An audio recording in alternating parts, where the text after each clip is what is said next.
Have you ever wondered about the true purpose behind the eight gates technique in Naruto? Before diving into this captivating theory, don't forget to subscribe to the channel and hit that like button. Picture this. Might Guy, in a moment of sheer determination, unleashes a power so intense that it nearly sends Madara Uchiha packing. This iconic battle raises a thought-provoking question.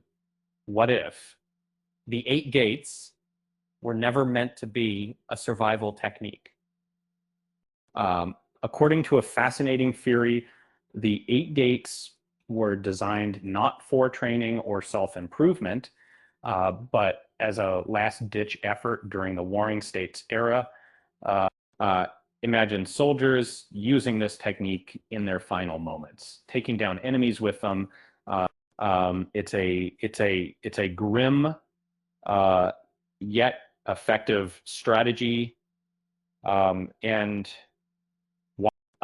long before Naruto came into the picture, the shinobi world was a chaotic battlefield dominated by the Uchiha and Senju clans. Um, their incredible abilities made them nearly invincible, leaving ordinary ninjas feeling like mere pawns in a game of chess. When faced with overwhelming odds, an ordinary ninja might resort to something extraordinary. Uh, uh, Eight Gates technique allows them to tap into immense power, but at a steep cost. It's a tool for transformation, turning lesser shinobi into explosive forces capable of taking down elite opponents. The eight gates work by bypassing the body's natural limitations, enhancing speed, strength, and agility. However, the final gate, the gate of death, is a double-edged sword. It grants immense power, but it risks complete disintegration of the user's body. In the anime, Dai recognizes the gravity of unlocking the eighth gate. He charges into battle, a whirlwind of fiery energy, nearly defeating Madara, who wields godlike power. Madara himself admits that Dai's attack almost made him reconsider his own strength, yet without Naruto's intervention using the Sage of Six Paths healing techniques, Dai would have faced certain death. This theory suggests that the eighth gate was never intended for survival. It's more like a shinobi self-destruct mechanism. During the epic clash with Madara, Guy didn't misuse the technique. He executed it perfectly.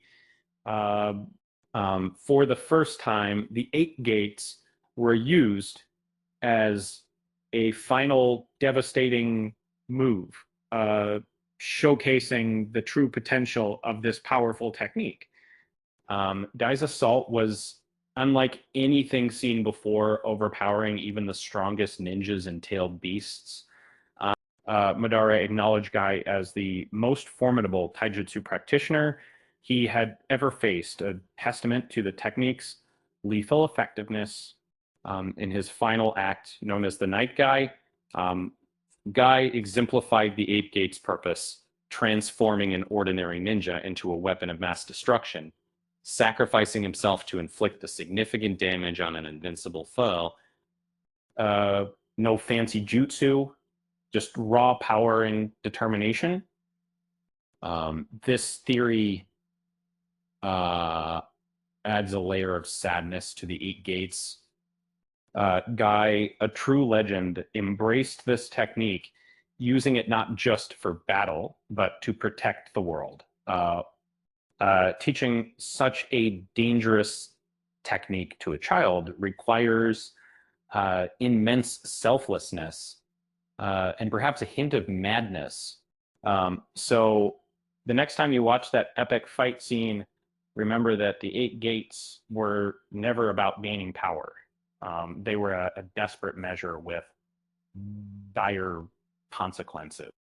Speaking of Guy, he truly mastered the technique, showing us what happens when an ordinary person defies all limits. And remember, if you think the eight gates are intense, just wait until you see what happens when you forget to stretch before a workout. With that said, thanks for watching, and until next time,